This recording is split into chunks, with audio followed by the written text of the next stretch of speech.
आदिवासी हुआ जाए कारण ওটাই কথা যে आदिवासी बना नहीं जाता है, आदिवासी पैदा होता है। तो इसलिए पैदा होना चाहिए। যখন আমাদের পূর্বপুরুষরা চুয়ার বিদ্রোহ, ভূমি বিদ্রোহ, হুল বিদ্রোহ, সাঁওতাল বিদ্রোহ, মুন্ডা বিদ্রোহ করেছিল, তখন তোমরা বাবুরা নিরাপদ করেছিলে, তখন ইংরেজদের দালালি করেছিলে। আর এখন বলবে আমরা এইটাই আর সেইটা, এই জিনিস হবে না। আর ইতিহাস বিকৃতি করে, আর ইতিহাস লুণ্ঠন করে, আর এবার অন্যের সংস্কৃতিকে লুণ্ঠন করে কখনো আর যা হোক আদিবাসী হওয়া যায় না। তাই মনে রাখবেন, এই অপচেষ্টা থেকে দূরে থাকবেন এবং আমাদের মধ্যে যে সৌহার্দ্য, যে সুন্দর পরিবেশটা আছে সেটাকে সুন্দরভাবে বজায় রাখবেন।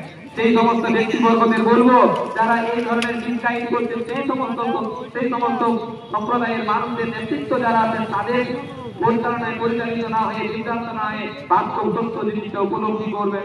কখনোই এই পশ্চিমবঙ্গ তথা ভারতবর্ষের বুকে আদিবাসী এবং অআদিবাসী মানুষদের মধ্যে বিভেদ সৃষ্টি হোক, এই জিনিস আমরা চাই না। কিন্তু মনে রাখবেন, আমাদের লড়াই সাংবাদিক লড়াই, আমাদের লড়াই আইন প্রতিষ্ঠার লড়াই। আপনারা জানেন, আমরা আজও পর্যন্ত যা চেয়েছি, যা দাবি করছি, সবটাই সাংবিধানিক এবং সবটা আইন সম্মত। একটু আগে আমি একটি কথা বললাম, কিছুদিন আগে মনে রাখবেন, আমরা নিশ্চয়ই জেনেছেন, আপনারা অনেকেই ছিলেন, আমার নাম লক্ষ্মীনারায়ণ সরকার, অনেকে নামটা জানেন, অনেকে হয়তো চেহারাটা চিনেন না। কিছুদিন আগে একটা ঘটনা ঘটেছিল এই বলরামপুরের বুকে। কিছু মানুষ যারা এই এলাকায়, তারা নিজেদেরকে কি টাকা পয়সা হয়ে যাওয়ার পরে নিজেরাকে হয়তো মহারাজা বা রাজা এবং কিছু একটা ভাবতে শুরু করেছিল, এলাকার জমিদার ভাবতে শুরু করেছিল। তারা এই লক্ষ্মীনারায়ণ সরকারকে শুধু অপমান করার জন্য এবং গালি দেওয়ার জন্য উদ্দেশ্য প্রণোদিত ভাবে আক্রমণ করেছিল বলরামপুরের চেকপোস্টে। তারা কারা? যে বলরামপুরের সেই সমস্ত নির্দিষ্ট লোক, সম্মানীয় লোক নাকি তারা, তাদের চোখে সম্মানীয় যারা এই দুর্নীতি অপকর্মের সঙ্গে জড়িত। আর বলবো, প্রশাসনের যে সমস্ত লোকেরা এই ধরনের দায়িত্বে প্রশ্রয় দেয়, তাদের কাছে সম্মানীয় সেই সমস্ত ব্যক্তিরা আমাকে যেদিন অপদস্থ করে, আমাকে অপমান করে, আমাকে দমানোর চেষ্টা করেছিল। আপনারা সম্ভবভাবে, সংগঠিত ভাবে আপনারা যে প্রতিবাদের গর্জন তুলেছিলেন এবং আমরা সবাই মিলে যে আইনি লড়াইটা লড়েছিলাম, সেই লড়াইয়ে দেখেছিলেন যে লোকগুলা আমার বিরুদ্ধে ষড়যন্ত্র করেছিল, আমাকে অপমান করার মধ্য দিয়ে আদিবাসী সমাজকে অপমান করার চেষ্টা করেছিল, তাদের বিরুদ্ধে আপনারা মক্ষম জবাব দিয়েছেন এবং আইন মক্ষম জবাব দিয়েছে। যেদিন ঘটনা ঘটেছিল সেদিনেই আমি একদিনই একটা মামলা করেছিলাম। আমি পুলিশের অনেক ভালো লোক আছে, প্রশাসনের অনেক ভালো লোক আছে, কিন্তু তাদের জন্য আমাদের ধন্যবাদ থাকবে, তাদের শুভেচ্ছা থাকবে। কিন্তু এমন মানুষের অভাব নেই যারা এই সমস্ত বদমাশদেরকে প্রশ্রয় দিয়েছিল।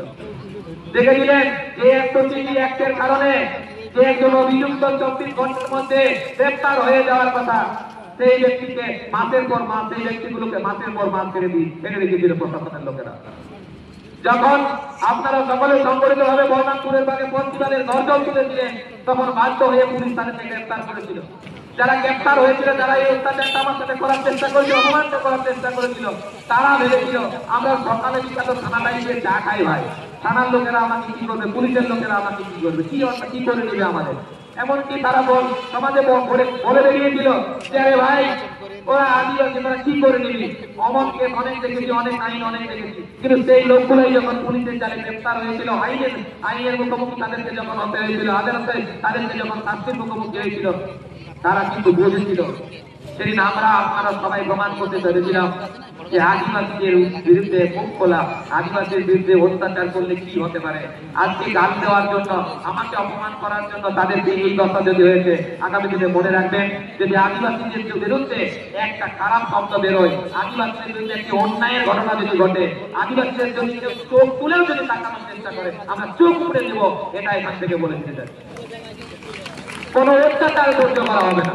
কারণ অত্যাচার যেমন আদিবাসীরা অত্যাচার করতে, অন্যায় করতে জানে না, তেমন অন্যায় বরদাস্ত করেন না মাথায় রাখবেন।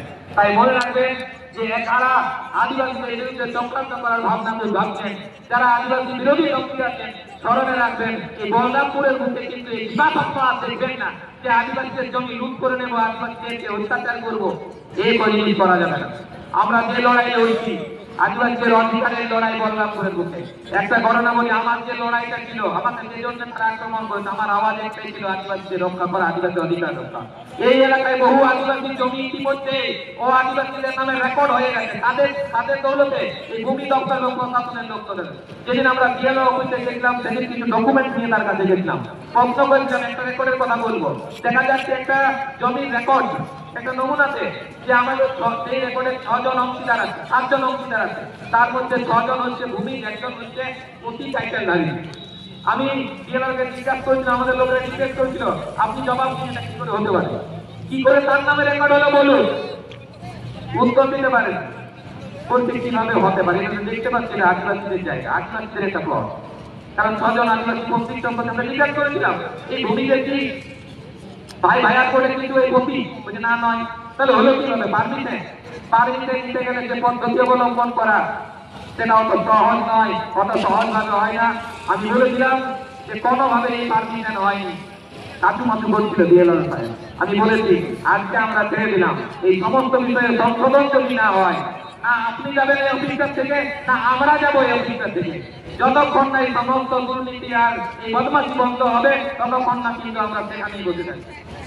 তাই এই জন্যই বলি, যদি কোনো রকম কেউ এই ধরনের অভিসন্ধি ভাবনা ভেবে থাকে, তাহলে কিন্তু আজকে যে বলরামপুরের বাকে আদিবাসীরা সংগঠিত আছে, সংঘবদ্ধ আছে, সমস্ত অন্যায় অত্যাচারকে রুখে দেওয়ার ক্ষমতা আমাদের মধ্যে কিন্তু আছে।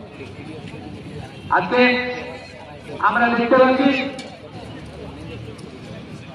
আমাদের মঞ্চে যারা আছে, আমরা এর আগে দলশ্রী মোড়ে, বিরসা মোড়ে ভগবান বিরসা মুন্ডার মূর্তিতে মাল্যদান করেছে। আমাদের আজকে পরম সৌভাগ্য যে আমাদের এই সমাজটাতে বিভিন্ন রাজনৈতিক মতামতের মানুষ, কেউ টিএমসি করেন, কেউ বিজেপি করেন, কেউ আর অন্য দল করেন। আজকে আমাদের বিরসা মুন্ডার প্রতি গর্ব হয়, বিরসা মুন্ডার আদর্শের জন্য আমরা গর্ববোধ করি। যে বিরসা মুন্ডার অনুপ্রেরণায়, বিরসা মুন্ডার আদর্শকে সম্মান জানানোর জন্য প্রত্যেকটা দলের সদস্য এবং যারা সক্রিয় কর্মী বিরসা মুন্ডার মূর্তিতে মাল্যদান করেছেন, পুষ্পার্ঘ্য নিবেদন করেছেন। তাই যারা রাজনৈতিক কারবারি, তাদের জন্য একটা হুঁশিয়ার, ভাই আদিবাসী এবার দেখেছে, এই আদিবাসীদের অধিকারকে নিয়ে যদি রাজনৈতিক ক্ষেত্রেও চিনিমিনি হয়, তাহলে আদিবাসীদের আওয়াজ কিন্তু দমানো যাবে না। প্রতিটা রাজনৈতিক ক্ষেত্রে হোক, সামাজিক ক্ষেত্রে হোক, এই আদিবাসীদের বাদ দিয়ে যদি রাজনৈতিক ভাবনা বা সামাজিক ভাবনা বলরামপুরের মধ্যে হয়, তাহলে কেউ যে আমরা ছেড়ে কথা বলবো না, তা আজ প্রমাণ করে যে আজ এক মঞ্চে যখন আমরা একত্রিত হয়েছি সমস্ত রাজনৈতিক মতাদর্শের ব্যক্তিবর্গরা। কারণ আমরা এটাই বলেছি যে রাজনৈতিক ক্ষেত্র হোক আর সামাজিক ক্ষেত্র হোক, বলরামপুরের বুকে অন্তত আদিবাসীদেরকে ব্যক্ত রেখে, আদিবাসীদের বাদ দিয়ে কিন্তু কোন রাজনৈতিক ভাবনা ভাবা যাবে না।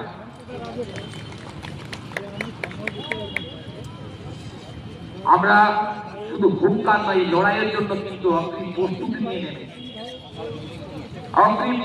নিয়ে নেমেছি। আজকে আক্ষেপ হয়, আমরা কোন সরকার, কোন প্রতিষ্ঠান, কোন ব্যক্তি প্রতি আমাদের ক্ষোভ, আক্রোশ নেই, কিন্তু যখন দুর্নীতি দেখি, যখন অন্যায় দেখি, তখন মনে হয় আমরা তো বিরসা মুন্ডার সন্তান, আমরা তো জিলপালায়া বংশধর, কেন অন্যায়টা মুখ বুঝে সহ্য করবো? কেন সহ্য করবো? কারণ আজকে বিরসা মুন্ডার জন্মদিন পালন করতে এসে এই অন্যায়গুলোর বিরুদ্ধে কথা বলার যদি মুখে সাহস না থাকে, তাহলে কিসের বিরসা মুন্ডার জন্মদিন পালন করা? আপনারা দেখেছেন, জানি না কতজনের কথা খবর আছে। আমার এই কালকে রাত্রেবেলা আমি খবর পেয়ে আমাদের বলরামপুরের কিষান মান্ডিতে জয় জোহার মেলা নাকি হচ্ছে, আদিবাসী মেলা বলা হচ্ছে। জানি না আপনারা কতজন জানেন এখানে খবর আছে। আমাদের এখানে বিরসা মুন্ডার জন্মদিন পালন হবে, জন্মবার্ষিকী পালন হবে, আপনারা অনেকেই জানেন। আমরা জানানোর ব্যবস্থা করছি, লিফলেট করেছি, প্রচার করেছি, জানি আপনারা আমাদের এই অনুষ্ঠানকে সাফল্যমণ্ডিত করার জন্য সশরীরে এসেছেন, নিজেদের সাধ্যমতো 10 টাকা 5 টাকা দিয়ে আমাদের সহযোগিতা করেছেন। আমরা ন্যূনতম সহযোগিতা নিয়ে ছোট্ট একটা অনুষ্ঠান করেছি। আপনাদের জন্য জলের ব্যবস্থা কিছু করতে পারেন, খাওয়ার তো দূরের কথা, আপনাদের জন্য ভালো মাইক, ভালো বসার ব্যবস্থা করতে পারেন। আর লক্ষ লক্ষ টাকা আমি খরচ করে আমাদের এইখান থেকে 1 কিলোমিটার 1.5 কিলোমিটার দূরে বড় বড় চেয়ার পাতা হয়েছে।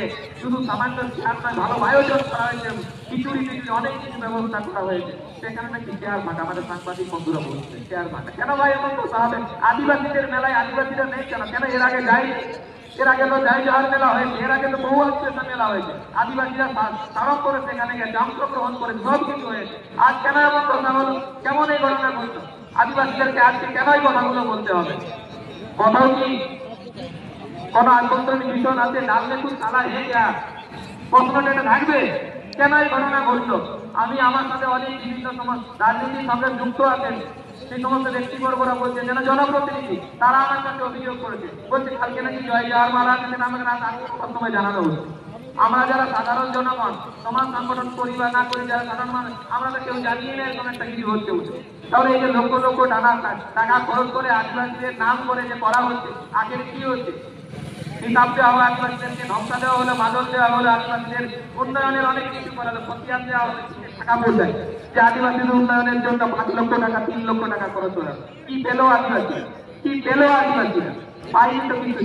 তাহলে এমন লোক দেখানোর কি প্রয়োজন ছিল? যদি এই জয় জওহার মেলার বিষয়টা এলাকার সমস্ত আদিবাসী মানুষকে জানানো হতো, স্বতঃস্ফূর্তভাবে তারা অংশগ্রহণ করত। কারণ আদিবাসীরা কখনো তো সরকার বিরোধী নয়, রাজনৈতিক মতাদর্শ ভিন্ন ভিন্ন থাকতে পারে। কখনো কি আদিবাসীরা বলেছে যে আমরা সরকারি প্রোগ্রামে যাবো না বা সরকার বিরোধী অবস্থান নিয়ে কোথায় ঘোষণা করে? তাই কেন ডাকা হলো না? কেন ব্লক প্রশাসনের লোকেরা আদিবাসীদেরকে জানাতে এত দ্বিধা করল? কেন এলাকায় এলাকায় খবর দেওয়া হলো না যে এখানে আদিবাসী মেলা হচ্ছে? কেন এই খবর পৌঁছায়?